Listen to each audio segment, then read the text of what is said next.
Hey guys, so for today's video, gagawa ulit tayo ng panibagong reaction. Wala naman tayo na talagang ibang gagawin. Kasi pag mayroon tayong nakikita na hindi karapat-dapat dyan, kailangan natin reactionan para matuto din sila, di ba?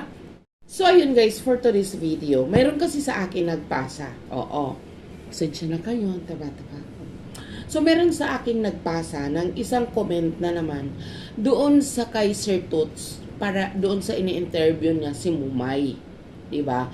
Hindi ko lang talaga maintindihan ba't may ganitong klase ng pag-iisip ng tao, alam nyo yon, na hindi naman talaga nila personally alam yung mga pangyayari, pero pilit nilang tawag dito, pilit nilang ibinabato yung galit kay Krishna. Diba? Pero tayo na mga manonood, na kahit papano meron tayong konting, hindi naman natin masasabi na ano. Pero kahit pa, di ba? Sa ilang buwan na ba para hindi nyo tinitigilan? Di ba? Hindi nyo pwede sabihin, hayaan nyo na, ganyan-ganyan, huwag nyo nang patulan para hindi humaba. Hindi nga natin pinapatulan pero hindi sila tumitigil, di ba? Di ba? Ito'y pinasa lang sa akin. Hindi ko lang talaga maintindihan. Yung bang wala siyang kahihiyan para mag-comment ng ganito. Alam mo yon? Siyempre nakikita ng maraming tao para mag-comment siya ng ganito. Di ba nga kasi nabalitaan nga na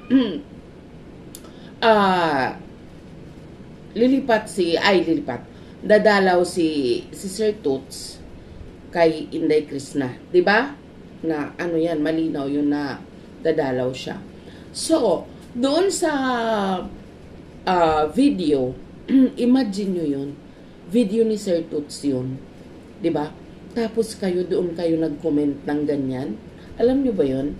So, ang comment niya doon is,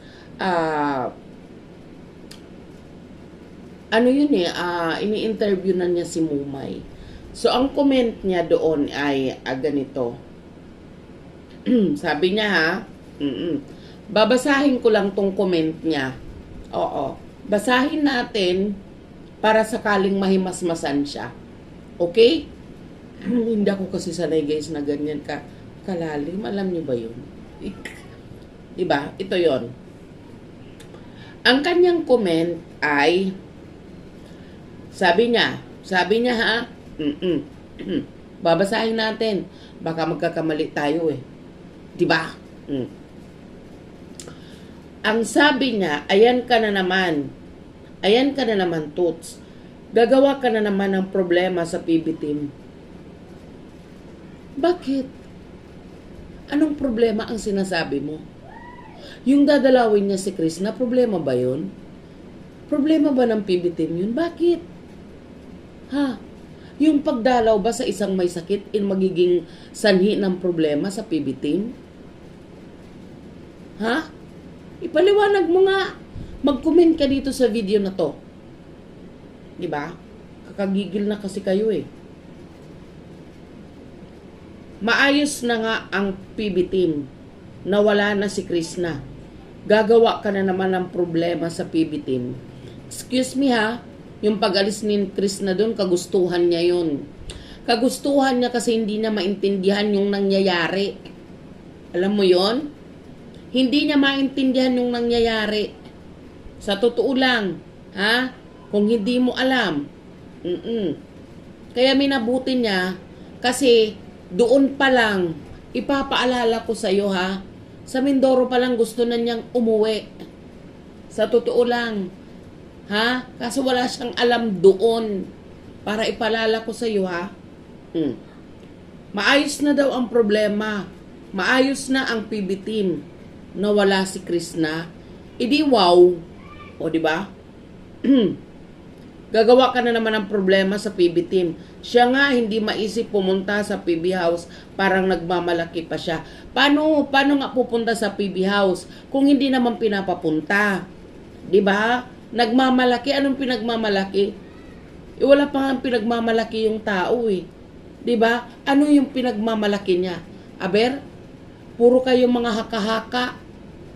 O, diba? Maisip pumunta doon dahil nagmamalaki siya. Parang PBTeam pa at si Sir Paul ang may kasalanan sa kanya. Parang nagmamalaki pa siya, paulit-ulit ka ha, na kaya naman mag-vlog kahit hindi siya sumama sa PBTeam. Huwag ka na gumawa ng another problema sa team. Tahimik na buhay nila at walang stress at walang intriga. Bawat isa, payong kaibigan. Payong kaibigan, ito talaga ang payo mo ha. Anong walang stress? Sa palagay mo ba, after nang wala doon si Krishna, wala silang stress talaga ba? Di ba? Ano ba yung alam mo? Ha? Na palagi mong ididikit kasalanan. Ano bang kasalanan? Si Krishna nga nanghinga ng video, walang maibigay di ba? So anong kasalanan ba ni Krishna nagawa? Ha? Anong problema na gagawin ni Sir Paul? Dadalawin lang niya ay ni Sir Tots. At bakit ikaw ha? Ikaw ha?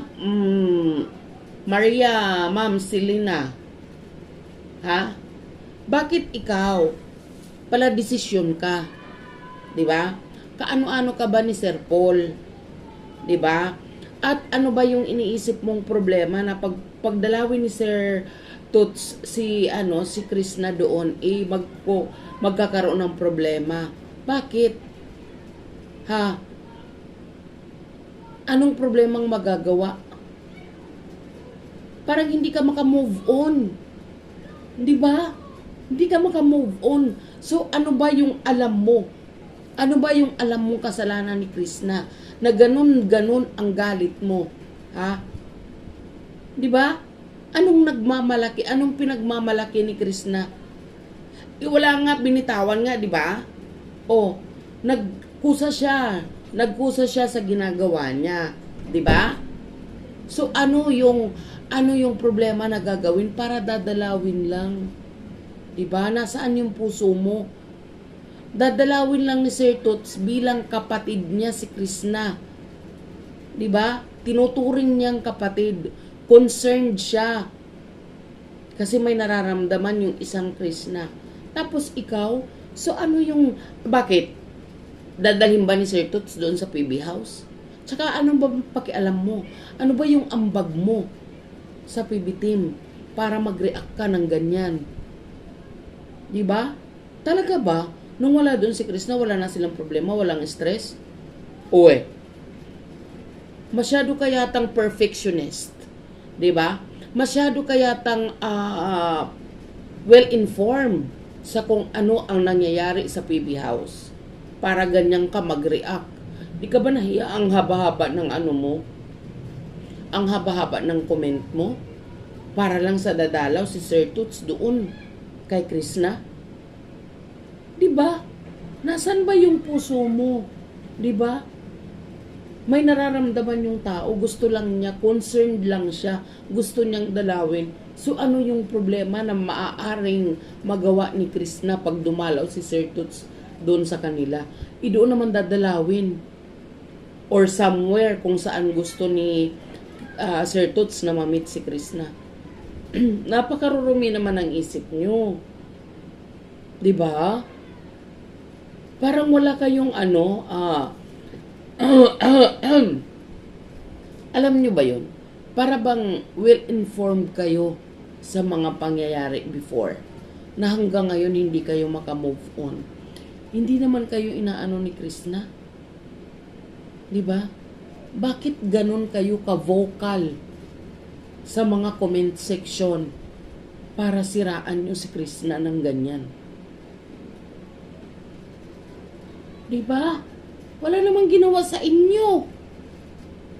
Siya nga hindi niya alam kung anong ginawa niya. 'Di ba? Tapos ikaw magko-comment ka ng ganyan. Ito lang masasabi ko sa iyo, madam. Lahat yan sila may sariling pag-iisip. Mga professional yan. May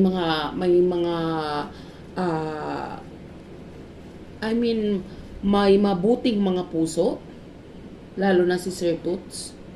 Kaya wag mo nang pakialaman kung anong gusto nilang gawin. Huwag mo nang manduhan kung anong gusto nilang gawin. Lalong-lalo naman kung hindi ka naman inaano, di ka na agrabyado, di ka naman kanuano. 'Di ba? Hayaan mo sila. Problema nila 'yun. Naandun ka ba sa PB team? 'Di ba? Di wag mo sila panoorin. Simple as that. Huwag mo silang manduhan dahil may mga sariling isip yan sila. 'Di ba? Kaya nagkakagulo, nagkakaroon ng sagutan. Pag sa katulad mo magko-comment ng ganun, natural. Yung mga followers ni Krishna masasaktan sa ganyang comment mo. So anong gagawin? Magko-comment sa kabila at sisiraan. 'Di ba? Kung wala ka rin lang naman magandang sasabihin, huwag ka na mag-comment. Ganun na.